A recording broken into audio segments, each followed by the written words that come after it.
네, 묵상 간증 하나님을 사랑하는 자리로입니다. 5살 때 아버지를 여의고 보육원에서 자란 저는 중학생 때 교회 수련회에서 하나님을 만났습니다. 이후 하나님의 은혜로 원하던 공업고등학교에 진학했습니다. 하지만 졸업 후 건설회사에 취업해 첫 월급을 받고 나자 마음이 부유해져서 하나님을 떠났습니다. 그리고 친구와 술을 의지하며 살았습니다.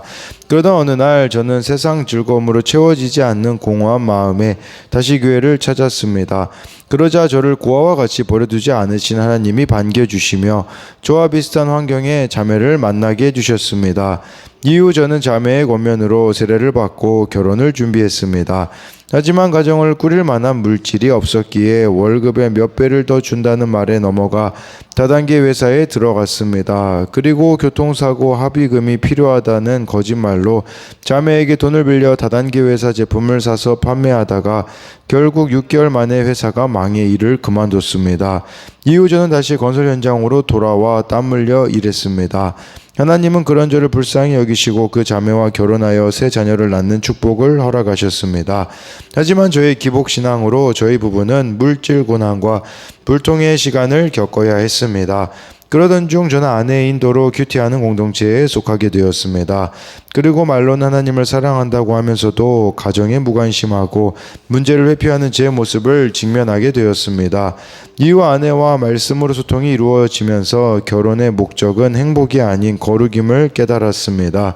하나님은 그런 저를 가장으로서 어떻게 믿음의 가정을 이루어가야 하는지 양육해 주시고 교회 속으로 리더로도 세워주셨습니다. 사람이 나를 사랑하면 내 말을 지키리니 라는 말씀처럼 연약한 저를 하나님을 사랑하는 자리로 인도해 주신 주께 감사드립니다.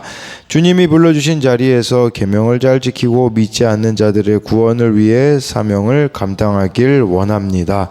적용하기입니다. 소그룹 모임에서 먼저 말씀으로 보게 된 저의 열등감과 이기심을 구체적으로 고백하겠습니다. 남동생이 구원받고 신결혼하도록 매 주일 아침 3분 이상 기도하겠습니다.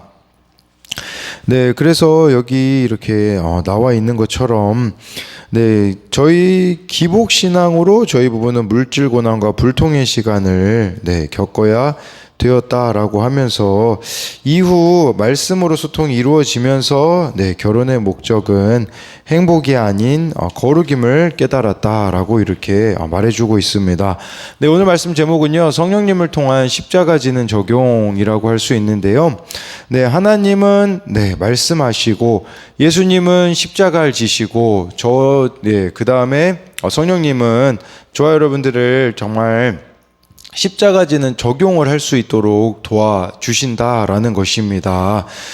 그래서요, 이 15절 말씀에 보면요, 너희가 나를 사랑하면 나의 계명을 지키리라 라고 말씀해 주고 있어요. 이 바로 전 내용이 어떤 내용이었냐면요, 내 이름으로 무엇이든지 내게 구하면 내가 행하리라. 그게 14절 어제 마지막 말씀이었거든요. 기도에 대한 부분이 나와 있었거든요. 그런데 이 15절에는 말씀에 대한 부분이 나와 있어요. 그러면 이 14절하고 연결되어 있다면 예수님 이름으로 구한다라는 것은 뭘까요? 말씀대로 구하는 것이라고 볼 수가 있어요. 너희가 예수님을 사랑하면 예수님의 말씀을 지키는 것이기 때문이죠. 예수님 말씀을 지키는 자가 구하는 것은 당연히 주님이 구하시는 것과 동일할 수밖에 없다라는 것을 기억해야 됩니다. 또 이 15절 말씀으로 이제 동떨어져서 보자면 예수님을 사랑한다라는 것은 뭘까요? 어떤 열정이나 다른 그 무엇이 아니라 말씀을 사랑하는 자가 되는 것이에요. 그래서 우리가 흔히 예수님이라면 어떻게 하셨을까 고민하라고 하지 않습니까? 그것은 추상적인 게 아닙니다. 바로 말씀에서 뭐라고 했는가를 저와 여러분들이 물으며 나아가야 된다라는 것이에요. 그래서 우리가 이렇게 아침에 큐티하는 이유가 무엇입니까? 새벽에 큐티하는 이유는 정말 오늘 하루 동안 말씀이 우선순위가 되어서 거기에만 반응하며 살겠다라는 것이 아니겠습니까? 그러면 저와 여러분들이요, 그날 해줄 말이 있는 사람이 됩니다. 저도 어제 어떤 청년에게 연락을 받았는데 그 당시에는 바로 생각이 안 났어요. 근데 나중에 그냥 어제 말씀에 너희는 마음에 근심하지 말라. 하나님을 믿으니 또 나를 믿으라. 라는 그 말씀이 생각남으로써 이야기해 줄 수가 있었거든요. 그렇기 때문에 저와 여러분들이 말씀의 사람이 되는 것이 예수님을 사랑하는 사람이 되는 것이라고 볼 수가 있습니다. 그래서 이것에 대한 적용은요, 늘 말씀을 가까이 하고 있습니까? 그리하여 어떤 결정을 내려야 할 때, 사건이 올 때, 그날 말씀에 묻고 있습니까? 16절에요. 내가 아버지께 구하겠으니 그가 또 다른 보혜사를 너희에게 주사 영원토록 너희와 함께 있게 하리니 라고 말씀해 주고 있어요. 네, 예수님이 하나님께 구한대요. 또 다른 보혜사, 또 다른 보혜사라는 것은 예수님도 보혜사라는 거겠죠.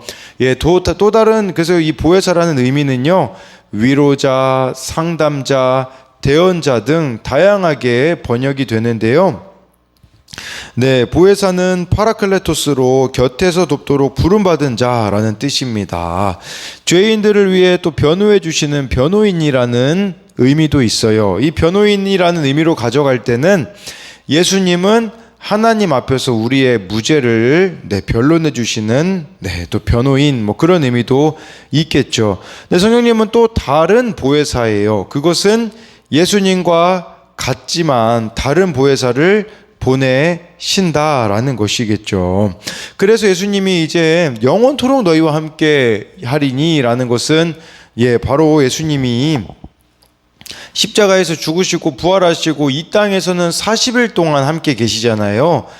그 이후에 정말 제자들이 성령 받고 나서부터는요, 이렇게 제자들을 위로하시고 가르치시고 죄와 의와 심판에 대해 세상을 책망하시고 제자들을 진리 가운데 인도하시는 그 역할을 성령을 통해 가능하게 하신다라는 것을 말씀해 주고 있어요. 그러니까 저와 여러분들이 예수님을 믿는다라는 것은 바로 내 안에 성령님이 사시기 시작하신다와 동의어라고 할 수가 있는 것이에요. 그래서 이것에 대한 적용은요, 나는 내 안에 거하며 나와 교제하기를 바라시는 성령님과 얼마나 친밀하게 지내고 있습니까?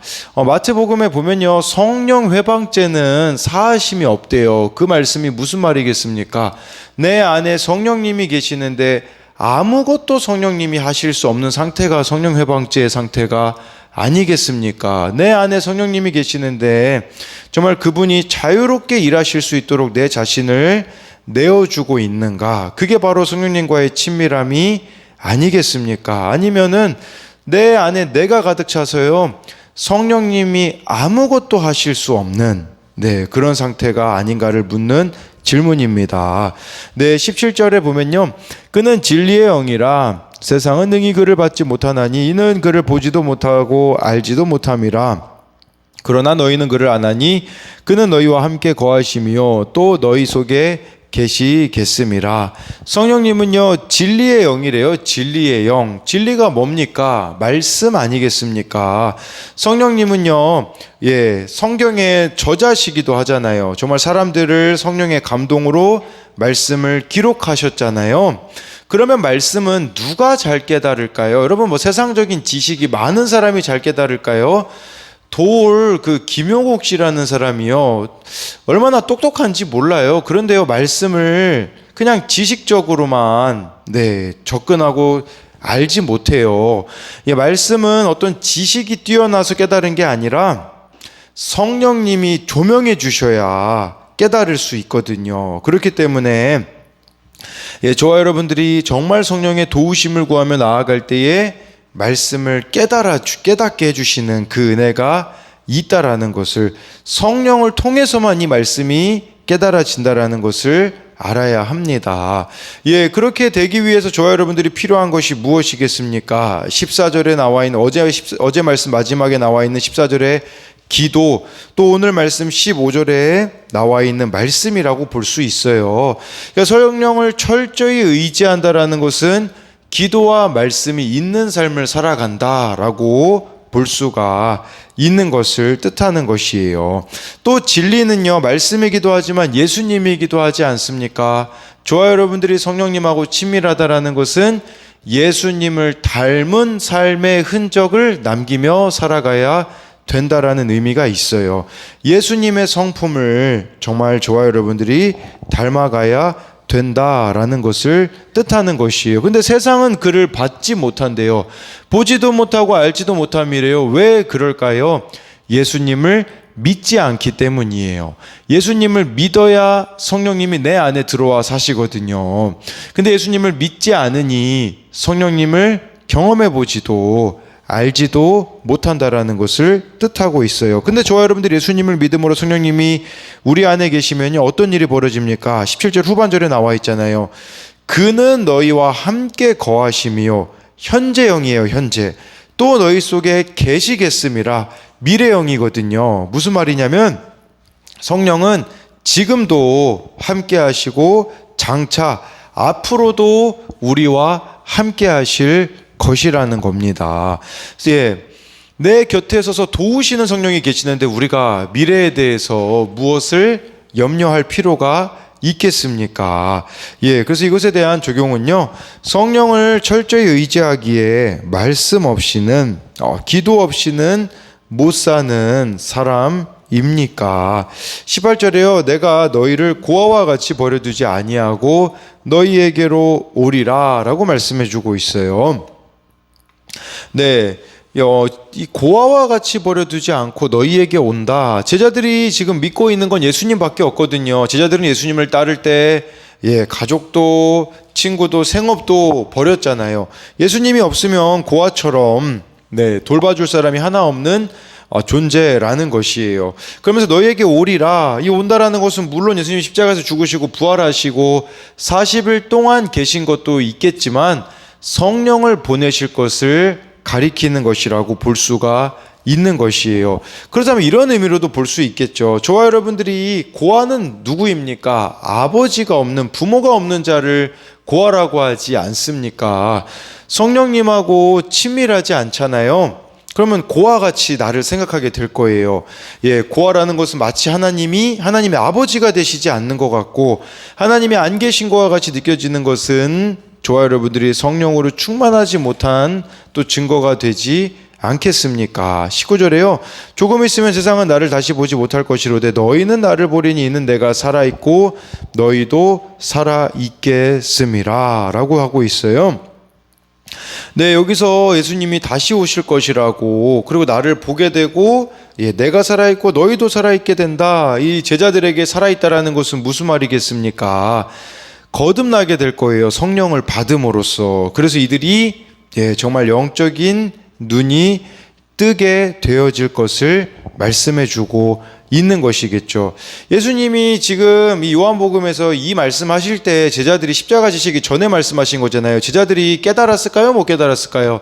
하나도 못 깨달았어요. 그런데 성령 받고 나니까 그제서야 예수님의 사역이 이해가 되어지고 말씀이 깨달아진 거. 그게 바로 너희도 살아있겠음이라 라는 영적인 눈이 떠짐을 가리키는 것이에요. 20절에요. 그날에는 내가 아버지 안에, 너희가 내 안에, 내가 너희 안에 있는 것을 너희가 알리라 라고 말씀해 주고 있어요.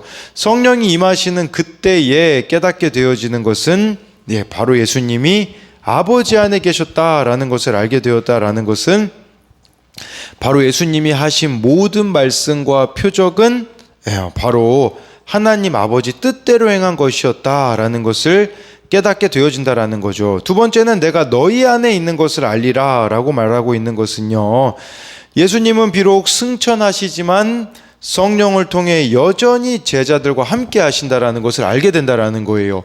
그래서 마태복음에는요, 마지막에 그렇게 표현하잖아요. 내가 세상 끝날까지 너희와 함께 하리라.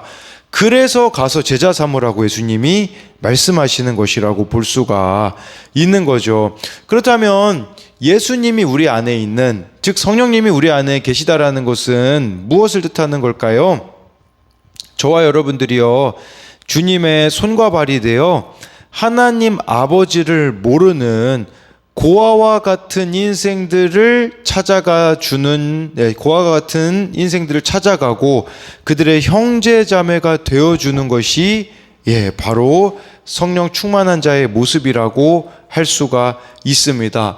고아는요, 성경에서 말하는 고아는 하나님을 모르는 인생입니다. 좋아요, 여러분들이. 그렇기 때문에 성령님의 인도함을 받는다면 주님의 손과 발이 되어 고아와 같은 자를 섬기게 되어진다라는 것이죠. 그래서 이것에 대한 적용은요, 오늘 내가 주님의 손과 발이 되어 섬겨야 하는 고아와 같은 자는 누구입니까? 21절에요. 나의 계명을 지키는 자라야 나를 사랑하는 자니 나를 사랑하는 자는 내 아버지께 사랑을 받을 것이요 나도 그를 사랑하여 그에게 나를 나타내리라. 예수님의 계명을 지키는 자가 예수님을 사랑하는 자래요. 이런 자는 아버지께 사랑을 받는 거죠. 왜 그럴까요? 예수님의 계명이 말씀이잖아요. 말씀대로 살아가는 거, 말씀을 사랑하는 자는 당연히 하나님 아버지 뜻대로 살아가기 때문에 당연히 그를 내 아버지께 사랑을 받는다라는 것은 바로 그런 의미가 아니겠습니까? 또 나도 그를 사랑하여 그에게 나를 나타내리라고 말씀해 주고 있어요. 그래서 이런 자들에게 참 성령이 거하게 되어지게 되는데요. 결국은 우리가 이 말씀의 의미는 예수님이 우리들 가운데 나타나게 되어지고 하나님께 사랑을 받는다라는 것은 하나님의 뜻대로 살아가는 자가 된다라는 의미겠죠. 더 구체적으로 말하자면 십자가 지는 자가 된다라는 의미가 된다고 볼 수가 있어요. 그런데 우리가 과연 그 십자가를 질 만한 능력이 우리 안에 있겠느냐라는 것이죠. 아니라는 거예요.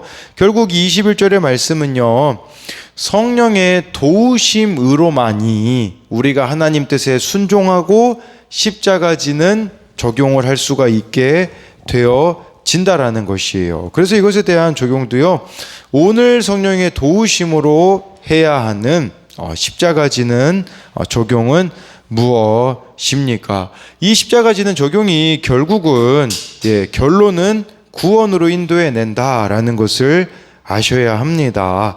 22절에요. 가롯이 아닌 유다가 이르되 주여 어찌하여 자기를 우리에게 나타내시고 세상에는 아니하려 하시나이까. 가룟 유다 말고 다른 유다가 있었어요. 예수님 제자 중에요. 그 자가 예수님한테 물어보는 거예요. 아니 예수님, 우리에게는 나타내고 세상에는 왜 안 나타내십니까? 이게 무슨 말일까요? 그거는요, 또 예수님한테 이렇게 얘기하는 거예요. 예수님, 아니 이왕이면 많은 사람들에게 존재감 있는 분이 좀 되십시오라는 것을 말하는 것이에요. 그러니까 또 예수님한테 여전히 자기가 원하는 그 메시아상을 들이밀고 있는 거예요. 예수님, 유명인 되셔야죠. 많은 사람들에게 주목받으셔야죠. 왜 우리에게만 나타내십니까? 라고 묻고 있는 것은 아직 이 유다는요, 영의 눈이 완전히 뜨인 것이 아님을 보여주고 있는 것이라고 볼 수 있어요.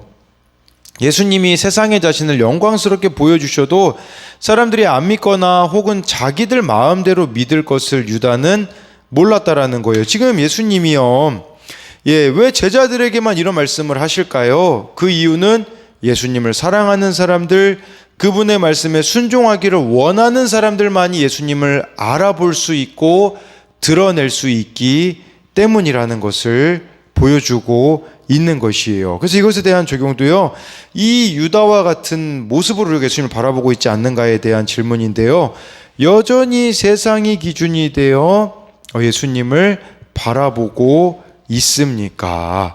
23절 24절에요. 예수께서 대답하여 이르시되 사람이 나를 사랑하면 내 말을 지키리니 내 아버지께서 그를 사랑하실 것이요 우리가 그에게 가서 거처를 구하 함께하리라. 나를 사랑하지 아니하는 자는 내 말을 지키지 아니하나니 너희가 듣는 말은 내 말이 아니요 나를 보내신 아버지의 말씀이니라 라고 말씀해 주고 있어요. 계속해서 예수님이 말씀하세요. 사람이 나를 사랑하면 내 말을 지킨대요. 내 말씀을 지키는 사람이 된다라는 거죠. 그렇게 되어지면 23절에 우리가 그에게 가서 거처를 구하 함께하리라. 이거 어제 설명드리기도 했잖아요. 우리가 성전이에요. 여러분, 이 교회는요, 그 건물을 의미하지 않거든요. 예배드리는 곳을 우리가 성전이라고 많이 말하는데 예배드리는 곳은 예배당입니다. 성전은 내 안에 이제 성령이 사시는 삶이 바로 성전이죠. 그래서 우리 한 사람 한 사람이 다 성전이 되어줘야 되는데 그 성전된 삶은요 다른 게 아니라 말씀대로 살아가는 사람, 말씀대로만 반응하는 사람, 그 사람들이 바로 성전이라고 말씀해주고 있는 것이에요. 그렇기 때문에요, 저와 여러분들에게 필요한 것은 하나님을 사랑하는 자가 되어서 그분의 말씀인 성경을 깊이 묵상하고 선포되는 설교 말씀을 귀담아 들으며 그대로 지키려고 하는 자가 되어져야 된다라는 것이겠죠. 그래서 마지막으로 이것에 대한 적용 질문은요, 나는 하나님을 사랑합니까? 그렇다면 하나님의 말씀을 지키고자 노력합니까? 그래서요, 신앙의 연수가 하나님 사랑을 보증해 주는 게 아니에요. 그래서 김준고 목사님이요, 하나님 성경 우리 나이가 영적 나이가 몇 살인지는요, 우리 CCC 총재이셨던 지금은 주님 품에 계시는 김준고 목사님이 그런 얘기를 하셨거든요.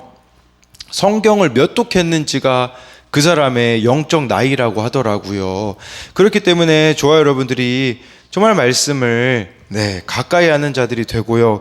말씀을 깨닫는 것도 중요해요. 근데 그 말씀이 깨달아졌을 때 어떻게 내가 십자가를 질 수 있을까의 고민이 시작되어지고 성령의 도우심으로 그날 십자가 지는 적용을 하는, 그리하여서 주님이 우리 안에 거처 삼으시는 우리가 성전이 되어지는 그 삶이 되기를 소망합니다.